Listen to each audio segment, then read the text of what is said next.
All right, good afternoon, everybody. Welcome back. A couple of housekeeping announcements. The lab meeting that we have tomorrow is by no means mandatory, but we are going to do our exam autopsy tomorrow. So if you are interested in seeing your results and not just the grade that appears on your Canvas page, then I highly recommend showing up tomorrow, as it'll kind of give you a head start. The policy in my classes, you get to do exam corrections on your exams for the opportunity to get up to 10 points of extra credit back on your exam. Since I just add the points up in my class, it's just 10 points of extra credit. That's really all it amounts to. We'll get those results back tomorrow. There are a couple more exams I still have to go over, but for the most part, it's all said and done. And we'll see how it goes tomorrow. So I hate to make you guys wait. Normally I'm trying to get on top of I see you. I'm trying to stay on top of grading and all that stuff, but I'm going to post all the grades once they're all done, and we meet tomorrow. Okay, so hang tight. That's all I have to say. Question? Do we get the actual test back, or? Yes. No, I'm handing them back tomorrow. Yeah, you will get them back.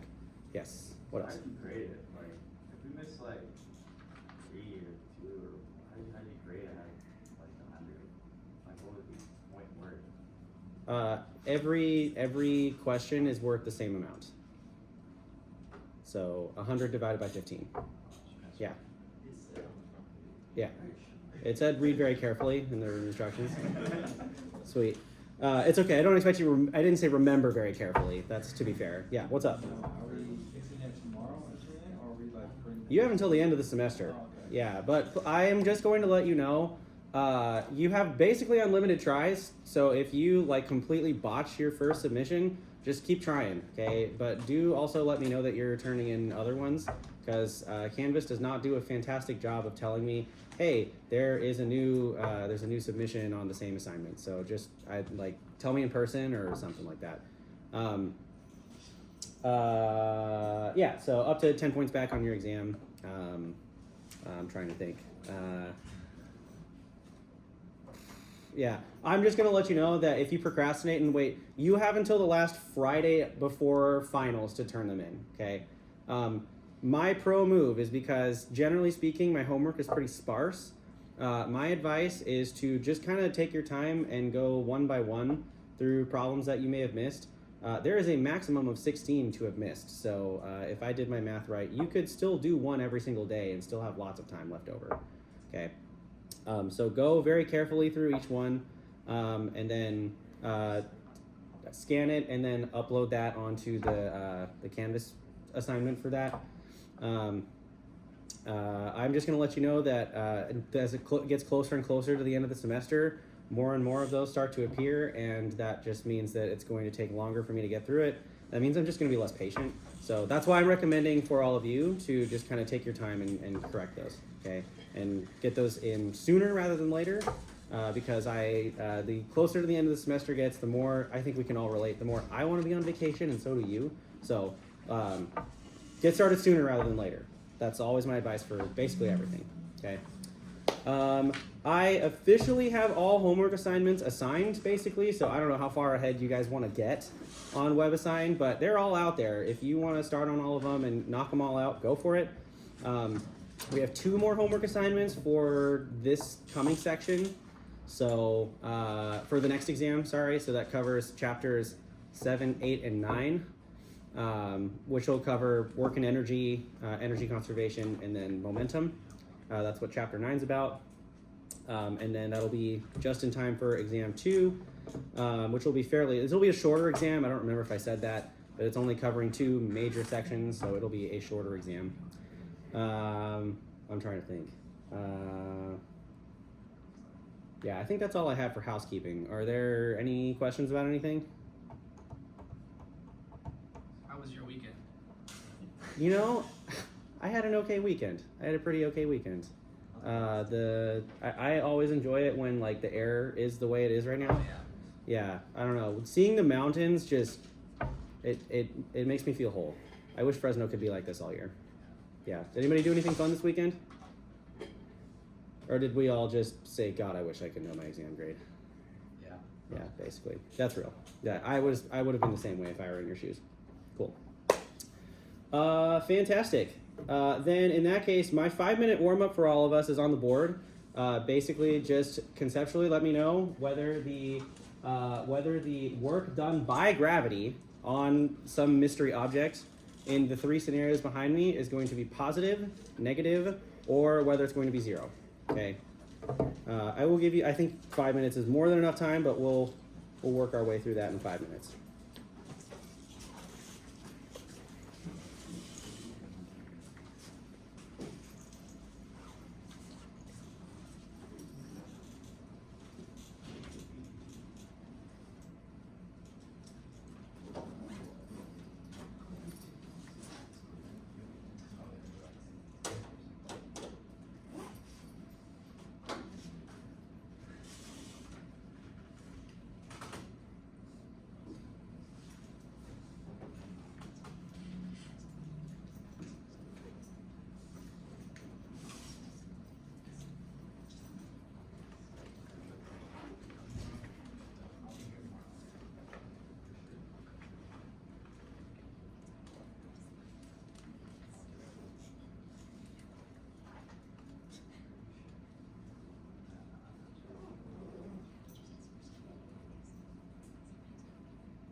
All right, let's boogie. All right, everybody, what do we get? For part A, is the work done by gravity positive, negative, or zero? Why? Same direction. Pointing in the same direction. All right, so work done by gravity. I'm going to just use W greater than zero. Cool.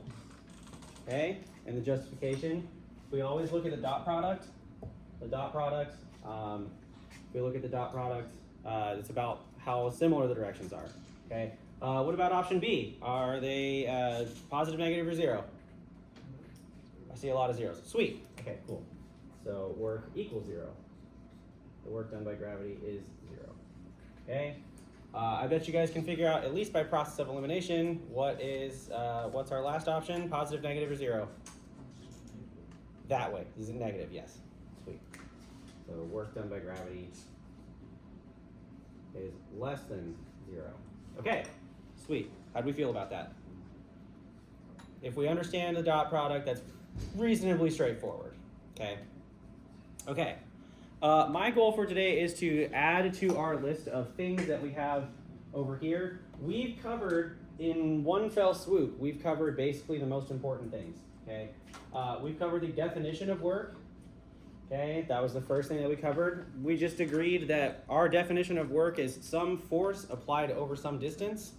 In the case where the force is variable, or at least significantly variable, we perform some kind of integration or summation over each little change in position or each little tiny displacement. More often than not, what we'll encounter are constant forces where we'll apply that work over some distance. Okay. The other, probably most important thing that we covered were two versions of the work kinetic energy theorem. Okay, which basically says that any change, thinking about this in terms of thermodynamic energy, okay, the change in the internal energy of your system, which is the sum of your changes in kinetic energy of your objects and your potential energy of your objects, that is equal to the work done by some non-conservative forces. Or you'll either see this with work NC or work other as your other way of seeing it. Okay, those are the two other ways of seeing it.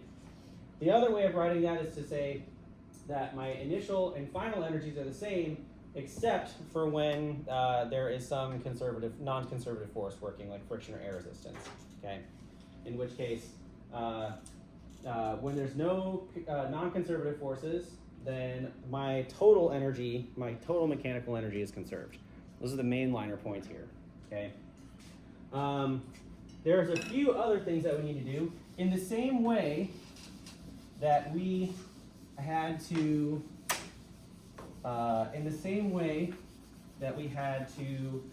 sort of make a force menu, okay, the varieties of forces that we had available to us. This is going to be a shorter list, but in the same way, we're going to have to find ways for every conservative force that we have, we need to find a version of its potential energy. So that's going to be my first goal for today. Okay. So in a world where I'm going to say that at least for most classroom demonstration purposes, we can neglect the contributions from air resistance or friction. Okay. So in the event that I have, let's think about this. This is my paint ground. Okay. Initially, I'm going to say that I am lying on the ground and I throw a ball up with some initial velocity. Okay. We agreed this was more or less a problem that was on the exam. When it reaches the top, what happens to its velocity? It's zero. Okay. So when the ball reaches its peak, I'm going to let you in on a deep, dark secret about myself. Sometimes when I'm alone late at night and just sitting in my room and thinking about stuff, I will literally toss a baseball to myself because no one wants to play with me. So at the top, the velocity, we agree that the velocity, I'm going to say final, is equal to zero. So we also agree that I'm doing this on the planet Earth. I'm going to use a different color for this. Gravity. Exactly. Okay. Gravity is always going to be a force acting on my object, right?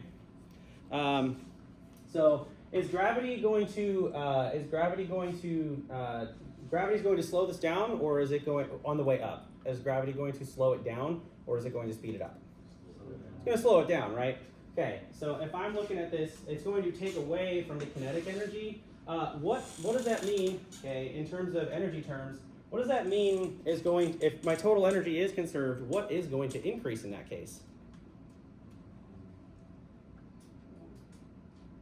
There's two energy terms in my total energy. There's kinetic and potential energy. So if my kinetic energy at the top is, oh, okay, if my velocity is 0 at the top, what does that mean for my kinetic energy? 0, right? Okay. So if my total energy is conserved, if all of the energy stays the same, it just changes its form, what does that mean for my potential energy? Does that mean it increased, decreased, or stayed the same? Okay, so we learned something interesting here. Okay, when my height increases off the ground, when my height increases, when my height goes up, my velocity is going to go down, okay? Unless I'm pushing it up, right? My velocity is going to go down, okay? And that's more or less exactly what happens, okay? Similarly, do you think that, okay, I have no way of measuring this, but if I were to drop my marker from right here, okay, versus if I were to get up on the table and drop it, which one do you think is going to land at a faster velocity? When I drop it at chest level or when I drop it from the ceiling? Probably from the ceiling, right? We have a way of verifying that kinematically. So if I say that V initial is 0, and then I want to know, okay, so this starts with just potential energy, okay, just potential energy, no kinetic energy. Phenomenologically, I know that when it reaches the bottom, okay, what's its height at its height when it reaches the bottom? Typically 0, right? Okay, there are going to be some instances that we're going to cover on Wednesday where you'll see where this kind of gets confusing. But when it hits the bottom, okay, that's no potential energy and all kinetic energy. Okay, so potential energy and kinetic energy in some ways are going to oppose each other. Okay. I don't suppose that any of you have heard of like Schrodinger's cat, like we've heard about that. Okay, have we heard about the Heisenberg uncertainty principle by chance? Okay, don't worry, you'll learn about it in Physics 4C. But the joke is that you have uncertainties in position, and then you have uncertainties in where your velocity in the quantum world. Those two things really matter with energy too. Okay. Your kinetic energy is the energy of motion, is how I like to think about that. Okay. Your potential energy is basically your energy of where you are, your energy of position. Okay. So that was only loosely related to the Heisenberg uncertainty principle, but anyway, there you go. So I know that generally speaking, the higher I get off the ground, the more my potential energy increases, and the less kinetic energy I'm going to have, okay, when a ball is left to its own devices, okay? And as a matter of fact, if we do the calculation, okay, if I go through the painstaking process of doing all of the integration okay, actually, better question. Near the surface of the Earth, is the force of gravity constant? Yeah, near the surface of the Earth. Yeah, right. Our acceleration is constant, right? We're telling ourselves that it's constant. Okay. The force of gravity just is the apparent weight of that object, so I just multiply that by mass, right? Okay. So all I need to do to figure out what my change in potential energy would be, okay? I'm going to stick to PE. Your textbook uses a capital letter U, so I'm sorry if that's confusing. I think potential energy is just easier because it's just PE. Okay, it's just the force of gravity times. Does left and right matter for gravity in this case with the dot product? Heck no. So it's just my change in my height. Okay, so my change in y. That's it. Okay, so your potential energy for gravity, I'm going to use a subscript of little g. Okay, is just your force times wherever you are. That's all it is. No calculus needed. If you're bored, you can do the same thing. It's just the mg, and then you're just times dr, and you integrate from where you start to where you end. That's basically it. Cool. Sweet. So I'm gonna add that to our menu over here. Okay. So my potential energy for gravity is just mg. You'll see either mgy for your height, or you'll either see mgh. I'm probably going to use mgh more often than not when we do problems, just a heads up. So I'm sorry if that's confusing. But those are both, they mean the same thing, okay? It's about your change in height from where you start to where you end. Yes? This is our total mechanical energy, right? So you just plug those in that formula? Yes. Yeah, you would use that. In the event that I don't think this will ever happen in this class, but in the event that there's more than one kind of potential energy, then you would use both. Like, so for example, if, like in electrostatics, if you use the electrostatic force, you do the same thing. You just use gravity and the electrostatic force. So for 4A, it's just one or the other. 8 or You'll probably only see one. Yeah, but keep your eyes peeled. You never know. Okay, the only other conservative force that we have to deal with in physics 4A are springs, okay? And we never really talked about springs, okay? The only thing, I just kind of dropped that on you and didn't put it on the exam.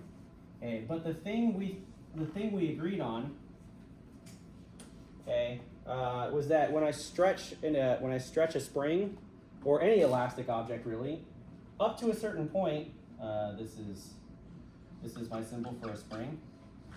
Okay, we agreed that if this is my equilibrium position, then I'm going to call that x equals 0. Okay, if I stretch that, okay, I'm going to elongate this, and I'm just going to say that that's x equals 0. I made this longer. Okay, when I stretch this, okay, I feel my rubber band, or I feel my spring, I feel my slinky, whatever. I feel that pulling back on me, okay, in the opposite direction from the displacement from the equilibrium. I know that was a lot of words, okay, but if my delta x goes this way, okay, so that would be my x position, okay, then the force that the spring exerts on my object points the other way, okay. So that was the force of my spring, okay. Well, believe it or not, there is a form of potential energy contained in a spring. So I just dropped this on you, but the force of your spring is equal to minus the spring constant, and I'm just going to use delta x. Actually, I'm not. I'm just going to use x. Okay, it's change. I'm going to use just x. Okay, I'm just going to say that we're moving in the x direction here. Okay.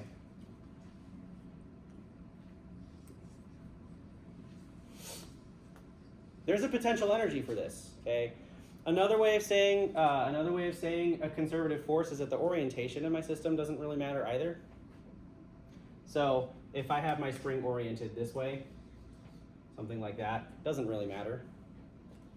Okay, the only thing that matters is my change in the position, okay, not how I have my spring oriented. Okay, but let's just stick to my x direction. Okay. Here's another thing though, and this is one where we do, I'm promising you this is not going to be the most complicated thing you've ever done in your life, okay? But my change in potential energy, okay, if I were to stretch my, in a similar vein, if I were to stretch my spring out a little bit, what do you think its peak speed would be? Okay, actually, better question, okay? The more I stretch this out, the more force I experience, yes? Okay. So the force is going to change depending on how far away I've stretched it. Would we agree if I said that? Okay. So when I release it, it's going to still experience a different force every single location it's in, right? Okay. So the force actually varies depending on where it is. Okay. This is going to be something where we may have to use integration. Okay. It's not the end of the world, I promise. Okay. Because when I set this up, Okay.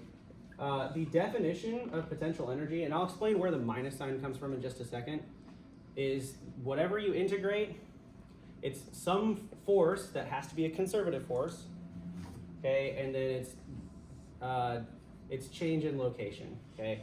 The reason for the minus sign is basically saying that when I increase my potential energy, it's taking away from kinetic energy. That's basically where that minus sign comes from, okay. So when I do the integration, this isn't that bad, I think you'll find, okay. I'm gonna say that this is all just going in the x direction.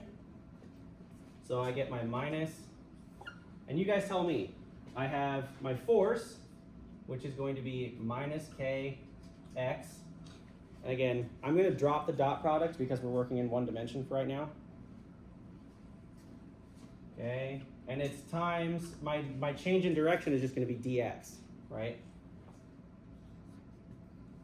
Okay, you guys tell me where to go. The minus signs will cancel each other, right? Yeah, I think so. Okay, so the minus signs cancel. The k doesn't matter in this integration, it's just a constant, right? So what can I do with constants in integration? I just rip them out, I don't care about them. Okay. So here's what I'm left with. Oh, and what fool am I?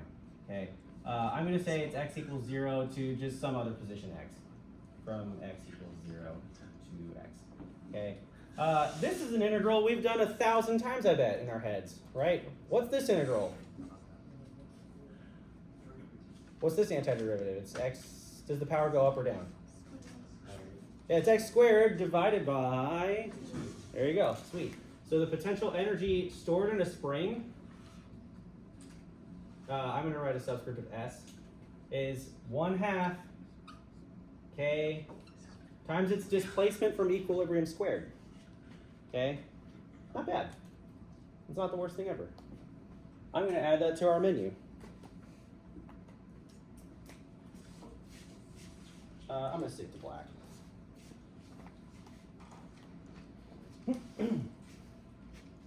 So my potential energy for springs is 1/2 k times its displacement from equilibrium squared. Not bad. Yes? First equation is Hooke's law, right? That is Hooke's law, yes. The name of that expression is Hooke's law. Okay. It's not like the scariest thing in the world, but we see kind of where this comes from. There's a lot of questions that you might have right now about, oh, where does that come from? You might not have that question at all. I would have that question. Where does that come from? We'll actually answer that like our second to last unit of the semester, if you're wondering where Hooke's law comes from. Other than just saying, oh yeah, the force increases. Okay. Turns out it's a material property thing. Cool. Okay, so far so good. My goal now is to erase some of this board.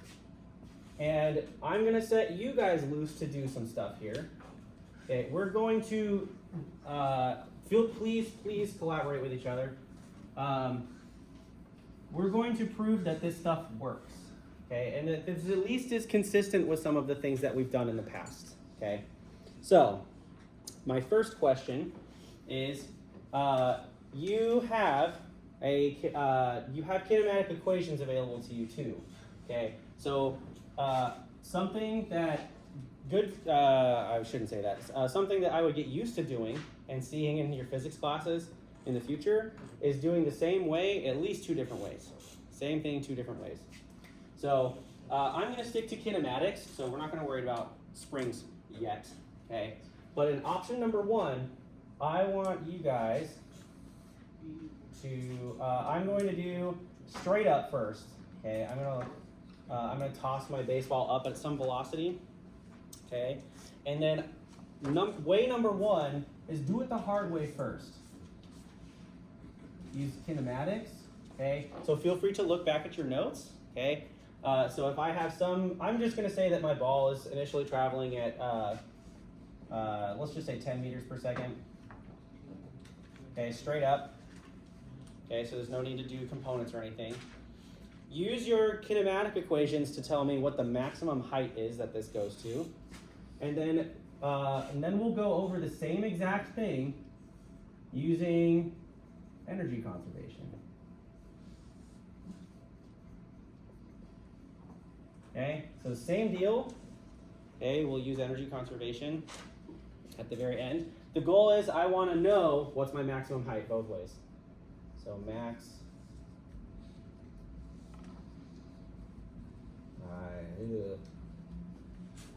question mark. So use it two different ways. Okay, I will give us 10 minutes to work with each other, and oh, that's not the right one. To work with each other and solve it two different ways. Okay, the initial, so that'll be the initial velocity, or v naught, however you want to think about it.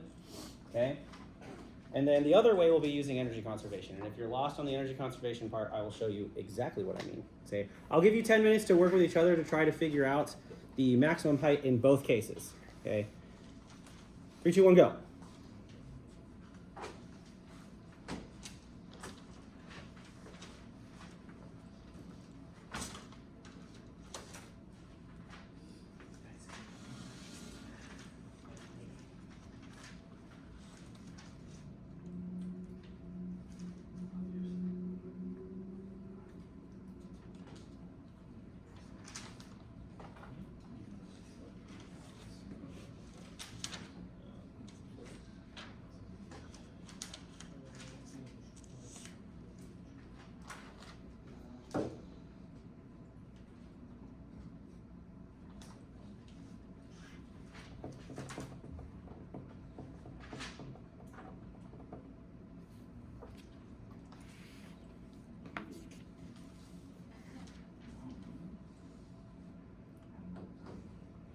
Okay, just so we have some kinetic weights available to us.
let's go through it.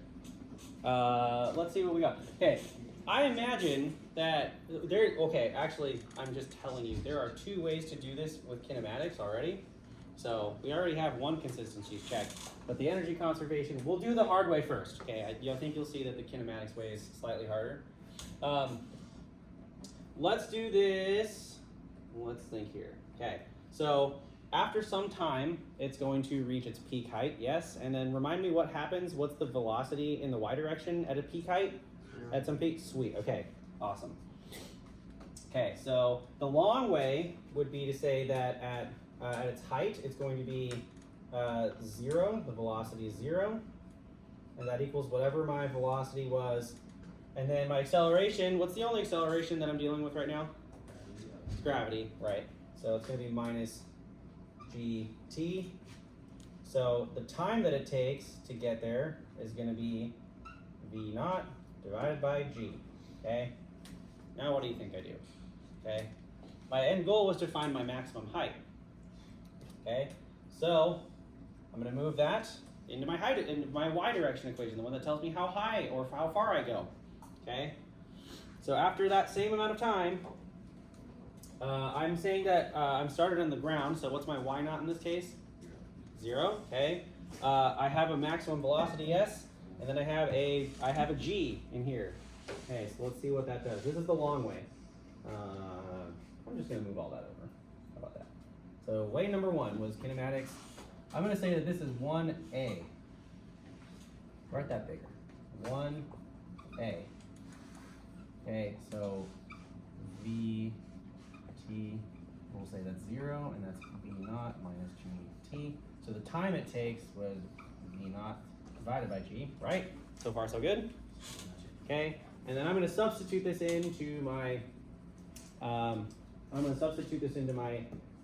position function.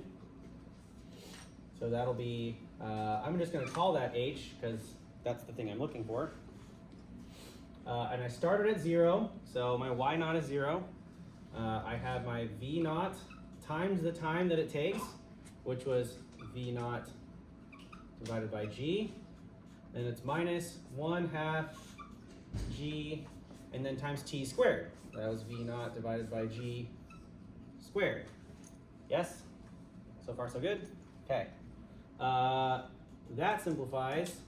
There's a v naught and a v naught here, so that's a v naught squared. There's a v naught squared here and a g squared, but there's a g over here, so that's a v naught squared over g. At the end of the day, my height, after showing all of your work, is going to be v naught squared divided by 2g. Okay? When I plugged that into my calculator, I got something on the order of like a little over 5 meters. So like that's 15 feet high. That checks out. I have a pretty weak arm. Okay. Just for scale, because we're in America, 10 meters per second is about 22 miles an hour. About 22 miles an hour. Yeah, my throwing arm's not as good as it used to be when I was all young and spry. Okay. That's 1A. 1B, okay, you don't even have to deal with time. I just have a way of dealing with that straight up over here. So, what's my velocity at the top? Was 0, okay. I can use this expression over here. There's no mention of time, so I don't have to use it. So, 0, that equals v naught squared, and then that was minus 2g, and then times my change in height, right? And then you solve, same deal, solve for h, and I still got v naught squared over 2g. Okay, this is all checking out here. This is the energy conservation way. Okay, it's very similar to this. Okay, typically the thing that's more useful, though not always, typically the form of this that's going to be more useful is going to be your work other. I'm going to switch colors for this. Typically the other way of working with this is part 2, using energy conservation, is work other plus energy initial, and that equals energy final. Okay, I'm telling you that there's no other there's no other conservative force. There's no non-conservative forces in this case. Okay, there's no wind resistance or friction is really what that comes down to. Okay, sweet. So that tells me that my total mechanical energy is conserved. My total mechanical energy. Okay, this is the long way of doing this. This is me showing all of my work because we're new to this. So my kinetic energy initial plus my potential energy initial, that's the same thing as my total mechanical energy at the end when it reaches the top, okay? So that would be kinetic energy final plus potential energy final. Okay, if I throw this from the ground, okay, in other words, 1/2 mv squared plus mg y initial, that's the same thing as 1/2 mv squared, that should be final, squared plus mg y final. Okay, so far so good? So far not so good? My question to you, oh, and that should be an initial right there. Okay, what's my velocity at the end when it reaches the top? 0, okay, sweet. Okay, and then what's my height initially? Sweet. So really what this simplifies down to is 1/2 mv initial squared is mg y final. Okay, and then what's the thing I'm solving for in this case? That's my y, it's my final height, right? Okay, what's the thing that there's a thing that cancels out on both sides, what is it? It's the mass, right? Okay, I don't know if this trips you out as much as it trips me out, but I find it weird that every time we deal with gravity and there's no wind resistance or anything, mass doesn't really seem to matter. That trips me out. Okay, and I get the same thing. My y final is v initial squared over 2g. We did that 1, 2, 3 different ways and we got the same thing. That's pretty slick, right? And just because we all crave to see numbers, I got something on the order of 5.1 meters, something like that. Sweet. Not bad, right? How do we feel so far in terms of energy conservation? Now that we've seen this, do we kind of see the advantage here? The hardest part with energy conservation is, first things first, okay, is what is my initial and what do you mean by final? Those are my hardest things to answer in this, okay?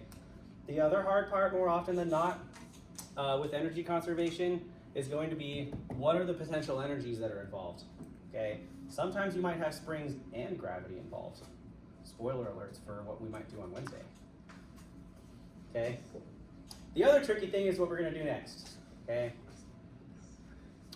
Before I move on, are there any questions on any of the stuff that we just did? Sweet, I feel like that's about, I'm just gonna tell you professionally speaking, unless time is explicitly asked for, your first line of defense is always gonna be energy conservation, just professionally, okay? I'm just telling you that, okay? The only time we ever see time is with kinematic equations, okay? Every other time that we ask to solve for stuff, we're finding energies, we're finding masses, we're finding accelerations, all that other stuff. We have other, probably better ways of doing that, although maybe at some headache expense to us in the future. Any questions on any of this so far, though? Yay, cool. Let's do a slightly more complicated example now, okay? And as a matter of fact, oh, I hate that my red marker doesn't erase that well. Okay, sweet. We'll do this example. Actually, I'll give you guys a little starter on it. Okay, and then, oh, I'm actually gonna erase that over there too, because I am over it. Okay. Okay.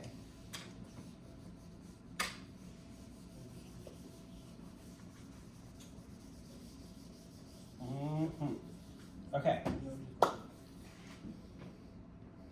Okay, so there's two other things that I'm going to finish this discussion off with. Okay, remind me again, velocity is a vector or a scalar? It's a vector. Okay, So how is it that I didn't write an arrow over my kinetic energy when velocity's in there? Any ideas? No ideas. I appreciate the honesty. Yeah. Any thoughts on how I could get there? It's squared. Yeah. So Okay. it loses the plus or minus, so we'll lose the direction. Basic. Yeah. What kind of multiplication, vector multiplication, do I have to do to get a scalar when I combine two vectors? Yeah. Sweet. So what I did to get a scalar, this is kind of tricky. Okay. For kinetic energy, this is really telling me that it's 1/2 m v dotted with itself, which may not seem like a really big deal, okay? But when we do energy conservation in 2 dimensions, like the example I'm about to show you, has food for thought, okay? Let's say that, like the problem that we saw in our exam, okay? Let's say that I launch this at some initial velocity, okay? At some initial velocity, but at some angle, okay? Okay, in that case, what are my vector components up here? Okay, my vector components for the initial velocity, that's Vx, and that's Vy, okay? Another way of writing this out is each component squared, okay? And then you sum them together. So another way of writing this out, when you end up doing this, is 1/2 m times Vx squared plus Vy squared. That's another way of writing that out. It's that dot product part. Okay? And there was supposed to be an angle in there. Okay? So, things to think about when, I don't have quite enough time to go through an entire example here. But that's the only other thing that I just wanted to give you some food for thought on that. Okay, the last thing, and I always forget to talk about this, okay? The last thing that we need to talk about, and there is a distinction between these two in physics, okay, is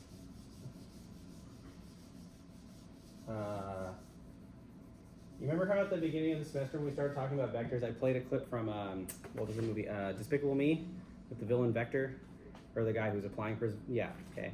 It's okay if you don't remember that. A lot's happened since then. The other thing that we need to talk about that falls into this category is power. Okay. Okay, I didn't think about it until right now, but I really wanted to play the clip from Revenge of the Sith where Darth Sidious is going, unlimited power! Yeah, it's too late now. That's the thought that counts, though. Okay. Power is not, as you might probably have guessed by now, power is not the same thing as energy in physics class, okay? You can think of power as the rate of energy delivery, okay? So think about this, okay?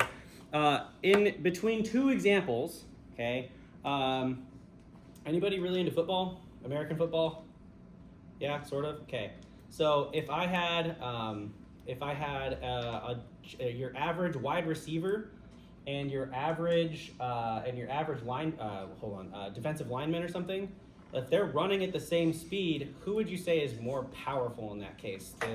The defensive lineman or probably the wide receiver? Who's more powerful in that case if they're running at the same speed? Probably why? More, yeah, exactly. Okay, so. In other words, would you agree with me if I were paraphrasing what you said, that that person requires more force to move at a certain speed?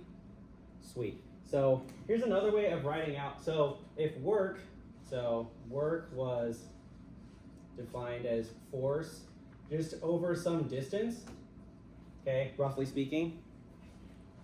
Okay, power is basically taking into consideration, I kind of lied about this. Power is taking into consideration the time component of that. Okay, so power,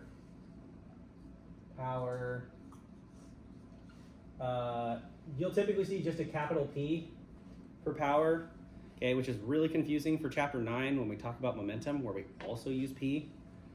Power, you will typically see that as, if it's the rate of force delivery, it's how much time, what our time window is.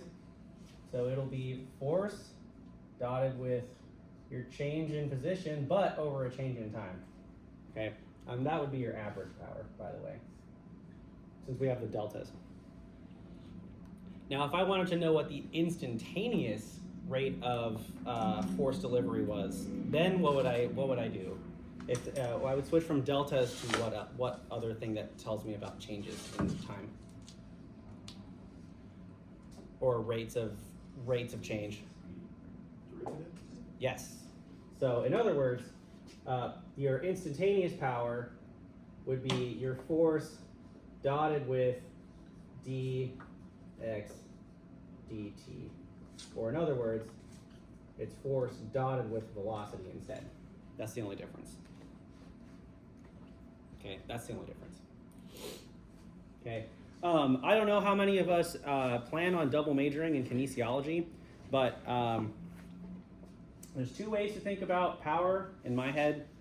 Power has to deal with, is either energy with a time component, okay, the rate of energy delivery with a time component, or it's force with a velocity component. For those of us who ever decide to ditch science and engineering and go join the dark side of the force and go study kinesiology, this is probably the version that you'll hear in in sports world. It's force with a velocity component.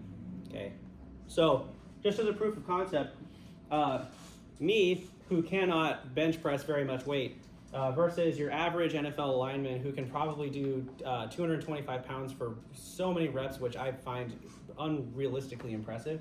Okay, between me and a defensive lineman, who do you think is more powerful? Someone who can barely push up 225 to save his life, or someone who's like pumping multiple reps of 225 for with ease? Who's more powerful in that case? You're not gonna hurt my feelings, I promise. It's probably the guy in the NFL, right? That doesn't shock me either, okay?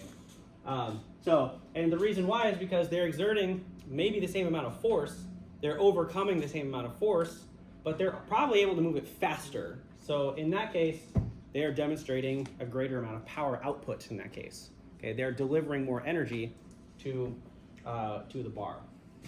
Okay, I'm just gonna warn you, there aren't going to be very many questions about power on either your exam or on your homework, but it'll find ways to creep up on you in the future. So at the very least, keep this in the back of your mind. The last thing, so we discovered that, remind me, what were the units of energy that we talked about? What are the units of energy that we use? Joules. Joules, right? So if this is it's basically just energy, so it's joules divided by seconds. That's what our units of time are, right? Is seconds, typically speaking. That has its own unit, and that is called a watt. Okay, a joule per second is a watt. So if you're ever reading your PG&E bill, typically they have it read to you in kilowatt hours, which is just telling you the amount of energy you used. That's basically all I'm telling you. Sweet. But that's electrical energy, okay? That's a physics 4B thing. Ugh, I don't want to deal with that. Gives me nightmares to think about that. I don't think I'm going to be able to do that much more in the next 10 minutes. Do you guys have any questions on anything that we covered today? Nothing? Okay, I'm going to let you know on Wednesday, I have something kind of fun planned where I'm not going to be talking very much, and I'm going to have you guys do most of the stuff. So just all I'm saying is just be prepared, okay? Which is not scary. Your grade doesn't necessarily depend on it, but I would say just be ready to participate on Wednesday, okay? And if that's all, I will see you guys, if not tomorrow, I will see you guys Wednesday. Have a great rest of your afternoon. Go enjoy the sunshine. It's really nice outside. Do we have to do the homework, 5? Say again? Do we know everything now? I actually think we do, yeah. I can't think of anything that I really missed. Short of just some examples that we do in class. Yeah, I think that's everything.